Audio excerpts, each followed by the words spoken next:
ঐতিহাসিকরা বলেন হযরত আসমা রাদিয়াল্লাহু আনহা 100 বছর জীবিত ছিলেন, কিন্তু এই দীর্ঘ জীবনে তার একটি দাঁতও পড়েনি বা তার সামান্য বুদ্ধিভ্রষ্টতাও দেখা যায়নি। এই মহিলা সাহাবী সর্বদিক দিয়েই সমমান ও মর্যাদার অধিকারিণী ছিলেন। তার পিতামাতা সহ ভগ্নী, স্বামী ও পুত্র সকলেই ছিলেন বিশিষ্ট সাহাবী।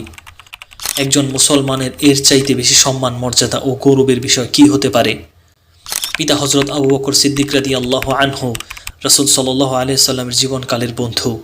ওফাতের পর তার প্রথম খলিফা। মাতা কুতাইদা বিনতু আব্দুল উজ্জা। পিতামহ হযরত আবু বকরের পিতা আবু কুহাফা বা আবু আতিক।